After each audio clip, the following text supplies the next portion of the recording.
আসসালামু আলাইকুম সবাইকে। ভালোবাসার অধিকার গল্পের ৪১ নম্বর পার্ট। তো বেশি কথা না বলে চলুন গল্প শুরু করা যাক। সাব্বির জেরিনের থেকে দূরে সরে দাঁড়ায়। মুখ ঘুরিয়ে নেয় জেরিন কষ্ট পেল। মনের কোনো অভিমানেরা শক্তপোক্ত জায়গা করে নিল। জেরিন ভেবেই নিয়েছে সাব্বির চাই তার থেকে দূরে থাকতে। জেরিন হয়তো বেশি বিরক্ত করছে। নিজ মনে নানাবিধ প্রশ্ন উঠিয়ে নিল জেরিন। নিজের মায়ের কথাগুলো এখন মনে পড়ছে তার। সে হয়তো সত্যি সাব্বিরের যোগ্য নয়। যদি সাব্বির দূরে থেকে বেশি ভালো থাকে তো জেরিনও আর তাকে বিরক্ত করবে না, থাকুক নিজের মতো। জেরিন নিঃশব্দে বেরিয়ে চলে যায় রুম থেকে। জেরিনের কোনো সারা শব্দ না পেয়ে পেছন ফিরে সাব্বির। কি হলো মেয়েটার? মেয়েটা কি চলে গেল? এর মতো ডাকাত মহিলা কিছুই বলল না, উল্টো কেঁদে দিল। ব্যাপারটা ভাবাচ্ছে সাব্বিরকে। জেরিন আবারও উল্টো রাগ করে বসে নেই তো। কিন্তু জেরিন তো এমন মেয়ে না। সাব্বির কিছু করবে আর ওই মেয়ে তাকে আস্ত রাখবে, কিছুই করবে না, এটা সত্যিই অবিশ্বাস্য। রাতের খাবার টেবিলে সবাই উপস্থিত। সাব্বির এতদিন কোথায় ছিল এটা নিয়ে প্রশ্ন করলো না কেউ। এমন ভাব সবাই জানে সাব্বির কোথায় ছিল। জেরিন সেই আগের মতোই নিশ্চুপ ভঙ্গিতে খাচ্ছে। সাব্বির আসার পরও একবারের জন্য তাদের কোনো ঝগড়া না হয় বাড়ির লোক উল্টো চিন্তিত। কিন্তু সবার খুশি হওয়ার কথা ছিল। মানুষ কিছু একটা ভেবে অভ্যস্ত হয়ে গেল। তার বিপরীত জিনিসগুলো সহজে মেনে নিতে পারে না। খাবার টেবিলে একটুর জন্য হলো আজ কোনো রকম ঝামেলা হয়নি। সেতারা বেগম ভাবলেন হয়তো দুটোর আক্কেল হয়েছে, ভালো করে থাকলেই হয়। এবার খাওয়া শেষে যে যার রুমে চলে গেল। থেকে গেল নেহা। জেরিন দুজন হাতে হাতে সাহায্য করে দিল বড়দের। মাঝে মধ্যেই সাহায্য করে। আজ জেরিনকে দেখে হামিদা বেগম অবাক হলেও কিছু বললেন না। মেয়েটা কেমন চুপচাপ হয়ে গেছে হঠাৎ, কি এমন হলো কে জানে। জিজ্ঞেস করলে দেখা যাবে উল্টো রাগ দেখাচ্ছে, তাই তিনিও তেমন ঘাটলেন না। আর এদিকে রাতে সাব্বির ভেবেছে ঘসিডি বেগম নিশ্চিত এসে হাজির হবে। এটা শান্ত থাকা মানে তীব্র ঝড়ের পূর্বাভাস। কিন্তু মেয়েটা আসলো না। জেরিন বিরক্ত হয়ে বসে আছে বারান্দায়। কেমন যেন এক বিদঘুটে অনুভূতিতে তলিয়ে যাচ্ছে তার মন। সাব্বির তো শুধুই ওর বন্ধু ছিল, ছোটবেলা থেকে একসাথে বেড়ে ওঠা। তাদের সম্পর্কে একটা ভালো দিক ছিল, কেউ কখনো কারোর থেকে কিছু লুকাচ্ছে না, স্বচ্ছ পানির মতো ছিল। একজন অন্যজনের কাছে যেখানে তাকালেই ভিতরে সবকিছু স্পষ্ট দেখা যায়। অনেক সময় এমনও হয়েছে কিছু না বলতেও সাব্বির বুঝে যেত জেরিন কি বলতে চাই। জেরিনের ক্ষেত্রেও এমন হতো। তাদের সম্পর্কে এরকম রংবদল হওয়াটা কি খুব বেশি জরুরি ছিল, যার ফলে ওদের মাঝে সৃষ্টি হয়ে গেল এক দূরত্বের দেওয়াল। সাব্বির তো কোনোদিনও জেরিনের থেকে ওর মুখ ফিরিয়ে নেয়নি। যতই ঝগড়া হতো, মারামারি করতো, দিন শেষে সব ভুলে যেত।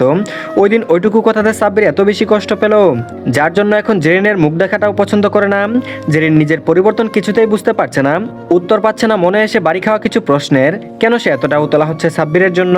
কেন মনে হলো সাব্বিরকে ছাড়া থাকতে পারবে না? ওর রুমে তো সে নিজেই যেতে চায়নি কখনো, তবে ইদানিং কেন এত বেহায়াপানা করছে? সাব্বিরের সব বিষয়ে নাক গলানোটাও ওর অপছন্দ হবে, এই সাধারণ জ্ঞানটুকু কেন নেই জেরিনের মাথায়? নিজের জন্য কোন অধিকারে এত কিছু করছিল? আগের তুলনায় একটু বেশি বাড়াবাড়ি করে ফেললো না তো জেরিন? সাব্বিরের জন্য কি কোনো অনুভূতি জন্মালো মনে? কিন্তু এটা কিভাবে হতে পারে? সাব্বির তো বলেছে বিয়েটা শুধুই কাগজে কলমে, লোক দেখানো। ওদের সম্পর্কটা থাকবে আগের মতোই। তবে জেরিন কেন বাড়াবাড়ি করবে? সেও পারে নিজের আজেবাজে চিন্তাকে সাইডে রেখে নর্মাল থাকতে। জেরিন চাই সাব্বির যাতে ভালো থাকে। একজন ভালো বন্ধুর দায়িত্ব পালন করতে চাই জেরিন। সাব্বির ওর জন্য কত কিছু করলো, এটুকু না করলে স্বার্থপরতা হয়ে যাবে। জীবনে ভালো থাকার অধিকার সবারই আছে। জেরিন তো ভালো আছে, থাকবে, তবে সাব্বির কেন নয়? জেরিন দরজা আটকাতে ভুলে গেছে। সাব্বির সেই কখন এসেছে জেরিনকে গভীর চিন্তায় ডুবে থাকতে দেখে ডাকেনি। চুপচাপ দেয়ালে হেলান দিয়ে বুকে দুহাত গুজে দাঁড়িয়ে আছে। পর্যবেক্ষণ করছে জেরিনের ভাবভঙ্গি। নিখুঁতভাবে দেখছে মেয়েটাকে। কিছু সময় পর পর ওই মুখভঙ্গি পাল্টে যাচ্ছে। কখনো ঠুট তো কখনো ভ্রু কুচকে ফেলছে। কপালে ভাঁজ পড়ছে। মৃদুমন্দ বাতাসে উঠছে খোলা চুল। চেয়ারে বসে রেলিংয়ে পা দিয়ে একদৃষ্টিতে তাকিয়ে আছে আকাশের দিকে। সাব্বির থমথমে কণ্ঠে বলে উঠল, কি এমন ভাবছিস? মনে হচ্ছে দুনিয়ার সব মানুষের চিন্তা তুই একাই করে ফেলবি আজ। জেরিন হঠাৎ কারো কথা শুনে পেছনে তাকাই, হালকা হেসে বলল, তুই এখানে? সাব্বির পাশের চেয়ারটাই বসে বলল, আসতেই পারি। তোর কি হয়েছে হঠাৎ এত চুপচাপ আছিস? কেউ কিছু বলেছে? জেরিন বলল, না, কে আবার কি বলবে? সাব্বির কিছুক্ষণ অভাবেই তাকিয়ে রইল চোখ ছোট ছোট করে। জেরিন তো কখনোই কিছু লুকায় না, আজকে এড়িয়ে যেতে চাইছে কেন? মেয়েটা কি রাগ করেছে এতদিন ওর সাথে কথা না বলাতে? সাব্বির বলল, তুই কি আমার উপর রাগ করে আছিস জেরিন? জেরিন হেসে বলল, রাগ করার মতো আবার কি করেছিস? রাত হয়েছে, জাগিয়ে ঘুমা। আমিও ঘুমাতে গেলাম। জেরিন কথাটা বলে রুমে চলে গেল। সাব্বির হতবিম্বল হয়ে বসে রইল। এখন তো মনে হচ্ছে নেহা আর বৃষ্টির কথা শোনাই উচিত হয় নাই। এই মেয়ের মান অভিমান এখন কিভাবে ভাঙাবে? সাব্বির উঠে গিয়ে দেখলো জেরিন কাঁথা মুড়ি দিয়ে শুয়ে পড়েছে। সাব্বির গিয়ে একবার পুরো খাটের চারপাশে চক্কর কাটলো। জেরিনের মাথার কাছে গিয়ে সাব্বির ভাও করে উঠল। জেরিন তৎক্ষণাৎ উঠে বসলো, চেঁচিয়ে বলে উঠল, সাব্বিরের বাচ্চা, যা বলছি এখান থেকে। সাব্বির জেরিনকে একটা ঠেলা মেরে পাশে বসে পড়লো। হেসে বলে উঠল, এই তো আমার ঘসিটি বেগম আগের মোড়ে চলে এসেছে। জেরিন অগ্নিদৃষ্টি নিক্ষেপ করলো সাব্বিরের উপর। সাব্বির ভাবলেশীনভাবে বলে উঠল, যাও বাবু, সরে বসো, আমি আমি আজকে এখানেই থাকবো। আমার রুমে এতদিন থেকেছো, এখন আমি এখানে থাকবো, বুঝতে পেরেছো? সুদবুদ জেরিন আগে ফুস করে বলে উঠলো, তুই কেন থাকবি? যা বলছি, আর কোনোদিন তোর রুমে যাব না। সাব্বির উল্টো রাগ নিয়ে বলল, মামা বাড়ির আবদার পেয়েছো বুঝি? যখন খুশি যাবে, যখন খুশি যাবে না, এটা তো আমি মানবো না। আমার এখন তোকে ছাড়া ঘুম আসে না। চল বলছি, না হয় আমাকে থাকতে দে। জেরিন রাগে ফুসফুস করছে, তা দেখে সাব্বির মুচকি মুচকি হাসছে। এই মেয়েকে তো আজকে যেভাবে হোক রাগাতে হবে। এর হাতে মারনা খেয়ে সাব্বিরের অশান্তি লাগছে। জেরিন আচমকা সাব্বিরের গলা চেপে ধরলো। হঠাৎ করে এমন হয় সাব্বির ধাপ করে বিছানায় পড়ে গেল। জেরিন রাগে দাঁত চেপে বলল, তোর আমাকে ছাড়া কেন ঘুম আসবে না? নাটক করবি না একদম আমার সাথে। তোর রুমে কয়েকদিন গেছি বলে এখন খোঁটা দিচ্ছিস? বললাম না আর যাবো না, তাও জ্বালাতে কেন এসেছিস? আসার পর তোকে একবার খোঁচা মেরেছি আমি? বল। 15 দিন তো ঠিকই শান্তিতে ঘুমিয়েছিস, তখন আমাকে ছাড়াই তো ঘুমিয়েছিস। এখন এসব ফালতু কথা বলবি না। বদ অভ্যাস খুবই খারাপ জিনিস, বুঝেছিস? আমাকে অভ্যাস বানানো ছেড়ে দে, সুখে থাকবি। আমার থেকে দূরে থাকতে চাস, তাই তো চলে গিয়েছিস। আমিও চাই তুই ভালো থাক, আমি কিছু মনে করবো না। তুই তোর মতো থাক, আর আমি আমার মতো। কোনোদিন বিরক্ত করবো না তোকে। সাব্বিরের দৃষ্টি নিবদ্ধ জেরিনের মুখ পানে জেরিনকে টেনে নিয়ে নিজের কাছে নিল সাব্বির। টাল সামলাতে না পেরে জেরিন পড়ে যায় সাব্বিরের বুকের উপর। উঠে যেতে নিলেই সাব্বির দু হাতে জড়িয়ে ধরলো। জেরিন কাপা কণ্ঠে বলল, ছাড়, আমার অস্বস্তি হচ্ছে। সাব্বির ফটাফট জবাব দিল, হোক, এখন থেকে অভ্যাস করে নে, এভাবেই থাকতে হবে তোকে। জেরিন বলল, মগের মুল্লুক পেয়েছিস? তোর ভালো লাগে না? ছাড় তো, যা তো রুম থেকে, ঘুমাবো আমি। সাব্বির বলল, আমি কি চাইনিজ ভাষা বলেছি, বুঝতে পারিসনি? জেরিন বলল, ভুল করছিস তুই। সাব্বির বলল, তোর কোনো সমস্যা? সাব্বির বলল, মা বলেছে কয়েকদিন পর তোর রুমে থাকার জন্য যে পারমিশনটা পেয়েছিলাম ওইটা আর থাকবে না, তখন তুইও আর আসতে পারবি না।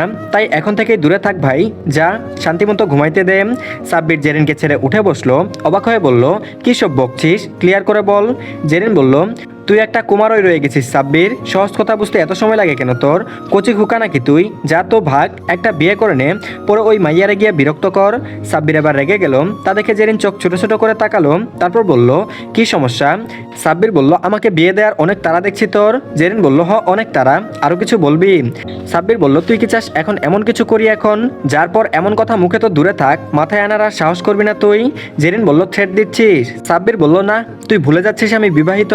আমার বউকে চিনিস তুই? আমাকে রাগাবি না জেরিন, বিনা নোটিশে বাসর করে ফেলবো, তখন আমাকে কোনো দোষ দিতে পারবি না। জেরিন চোখ বড় বড় করে তাকালো, মুখ হা হয়ে গেছে।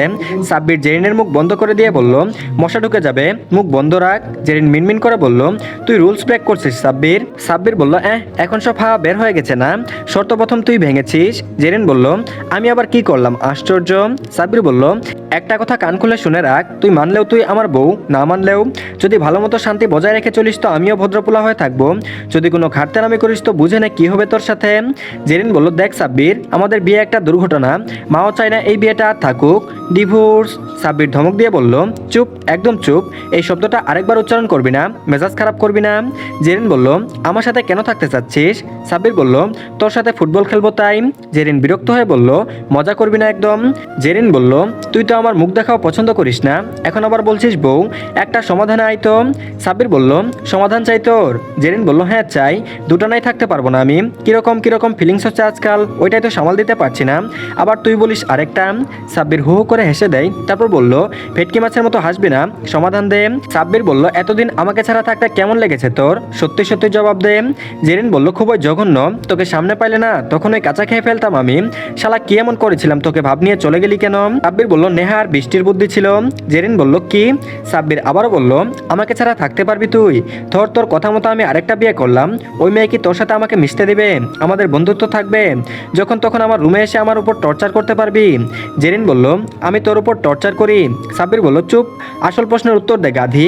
জেরিন বলল, না, তোর বউ কেন? আমি হইলে তো দিতাম না কাউকে আমার জামাইয়ের আশেপাশে আসতে। সাব্বির বলল, তোমার তো বুদ্ধিতে ব্রেন ঠাসা, তাই নিজের জামাইকে আরেকটা বিয়ে করাইতে চাও, এবার বল আমার সাথে বাকিটা জীবন থাকতে চাস? জেরিন বলল, হুম। সাব্বির জেরিনের মাথায় একটা মেরে বলল, তাহলে মাথায় ঘুরপাক খাওয়া সব ননসেন্স মার্কা প্রশ্নগুলো বিদায় কর। দেখ জেরিন, একটা সোজাসাপটা কথা বলি, আমি আর তুই একসাথে থাকতে চাই, তোকে ছাড়া আমার চলে না। এখন সম্পর্ক যেমনই হোক আমাদের এটা নিয়ে ভাবতে হবে, সবার আগে আমরা বন্ধু, যদি এর বাইরেও কোনো ফিলিংস আসে তোর বা আমার মধ্যে, তাহলে ওটা স্বীকারও করবো আমরা। এখন যেভাবে আছিস সেভাবেই থাকবো, কিন্তু তুই যদি এর মধ্যে বা হাত ঢুকাস তাহলে তোর মাথা মাথা ফাটাবো আমি। জেরিন বলল, বুঝানোর কথা বলে উল্টো ধমকাচ্ছিস? সাব্বির জেরিনের ঠোঁটে আঙুল রেখে চুপ করিয়ে বলল, বিশ্বাস কর জেরিন, 15 দিন একটা দিনও ঘুমাতে পারিনি আমি। তোর প্রতি অনুভূতি নিয়ে এখনো নিশ্চিত না আমি। তবে এটুকু সত্যি, তোকে ছাড়া থাকা অসম্ভব। তুই আশেপাশে না থাকলে নিজেকে শূন্য শূন্য লাগে। তোর সাথে ঝগড়া না করলে, তোর তুলতুলা হাতের মাইর না খেলে নিজেকে কেমন মনমরা লাগে। আমি চাই আমার দিন শুরু হোক তোকে দেখে, রাতে ঘুম হোক তোকে দেখে। প্লিজ জেরিন, এটুকু অধিকার কেড়ে নিস না। আমার আর কিছু চাই না, চাই শুধু তুই থেকে যা আমার জীবনের পূর্ণতা হয়ে। তোর থেকে ভালো জীবনসঙ্গী আমি কোথাও পাবো না, বিশ্বাস কর। বল, থাকবি তো আমার বেটার হাফ হয়ে? তো ধন্যবাদ সবাইকে, এই পার্টটি এই পর্যন্তই। আশা করছি ভালো লেগেছে। পরবর্তী পার্টও দিয়ে দেওয়া হয়েছে, সবাই দেখে নেবেন। আর সবাই প্লিজ চ্যানেলটিকে সাবস্ক্রাইব করে দিন, আর ভিডিওতে অবশ্যই লাইক দিন। তো ভালো থাকবেন সবাই, আল্লাহ হাফেজ।